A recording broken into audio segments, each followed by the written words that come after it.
Իրանի հետ կամ հրաշալի եւ իմաստալից համաձայնագիր կկնքվի կամ ընդհանրապես գործարք չի լինի, հայտարարել է ԱՄՆ նախագահը։ Դոնալդ Թրամփի հայտարարությունից ժամեր առաջ էլ ԱՄՆ պետքարտուղարն էր հայտարարել, ԱՄՆ-ն կամ լավ գործարք կկնքի Իրանի հետ կամ հարցը կկարգավորվի այլ ճանապարհով։ Մարկո Ռուբիոն սակայն շեշտել էր Վաշինգտոնն ամեն ինչ կանի հակամարտությունը դիվանագիտությամբ լուծելու համար։ Նա նաեւ ասել էր, որ սեղանին դրված է բավականին հստակ եւ հիմնավոր առաջարկ, որով Իրանը պետք է բացի Հորմուզի նեղուցը եւ կոնկրետ ժամկետում բանակցի միջուկային ծրագրի շուրջ։ Բոլորս պետք է շատ վստահ լինենք, որ կամ կունենանք լավ համաձայնագիր, կամ ստիպված կլինենք այլ կերպ վարվել։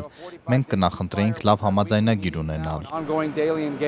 Իրանն այսօր հաստատել է, որ ԱՄՆ-ի հետ հնարավոր փոխըմբռնման հուշագրի որոշ հարցերի շուրջ սկզբունքորեն համաձայնել են, սակայն ըստ արտգործնախարարության խոսնակի դա դեռ չի նշանակում, որ Թեհրանը մոտ է փաստաթղթի ստորագրմանը։ Էսմայիլ Բաղային նշել է, որ Թեհրանը բանակցում է պատերազմն ավարտելու շուրջ միջուկային ծրագրի հարցը, սակայն չի քննարկվում։ Դա եւ այլ թեմաներ կբանակցվեն հրադադարին հաջորդող 60-օրյա ժամկետում, եթե հուշագիրը վերջնականապես համաձայնեցվի։ Բաղային շեշտել է, որ հուշագրում որևէ մանրամասն չկա Հորմուզի նեղուցի կառավարման վերաբերյալ, որը ըստ նրա Իրանի եւ Օմանի որոշելիքն է, քանզի նեղուցն այս երկրների տարածքային ջրերում է։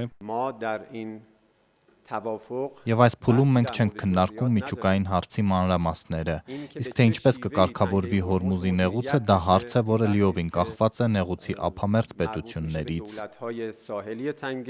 Ըստ ամերիկյան լրատվամիջոցների քննարկվող գործարքը վերջնական կարգավորում չէ, այն առաջարկում է 60 օրով երկարաձգել հրադադարը, վերաբացել Հորմուզի նեղուցը, իսկ միջուկային հարցը թողնվում է ապագային։ New York Times-ն իր աղբյուրին հղումով գրում է, որ Վաշինգտոնն ու Թեհրանը նախնական համաձայնության են եկել պատերազմն աստիճանաբար ավարտելու եւ Իրանի կողմից Հորմուզի նեղուցը վերաբացելու շուրջ։ Ըստ թերթի, սակայն ամենազգայուն հարցերը դեռ լուծված չեն։ Սպիտակ տնից էլ ասել են, որ համաձայնագիրը մոտ 95%-ով բանակցված է։ Մինչ այդ Իրանի նախագահը հայտարարել էր, որ Թեհրանը պատրաստ է աշխարհին հավաստիացնել, որ չի ձգտում միջուկային զենք ունենալ եւ Իսրայելին է մեղադրել տարածաշրջանն ապակայունացնելու համար։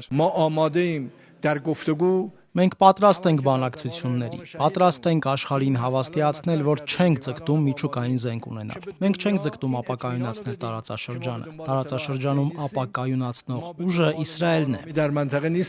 Իրանի գերագույն առաջնորդի ռազմական խորհրդականն իր հերթին հայտարարել է, որ Հորմուզի նեղուցի կառավարումը Թեհրանի օրինական իրավունքն է եւ նպատակ ունի ապահովել երկրի անվտանգությունը։ Մոհսեն Ռեզային զգուշացրել է, եթե ԱՄՆ-ն հարձակվի Հորմուզի նեղուցի վրա եւ մտնի Պարսից ծոց, ապա ցավոտ պատասխան կստանա։ Հորմուզի նեղուցի կառավարումը մեր օրինական իրավունքն է։ Ինչու պետք է Իրանը լինի Հորմուզի նեղուցի կառավարիչը, որովհետև մենք չենք ուզում ռազմական ներխուժում Պարսից ծոց։ Մենք կանգնեցրել ենք այդ ներխուժումը։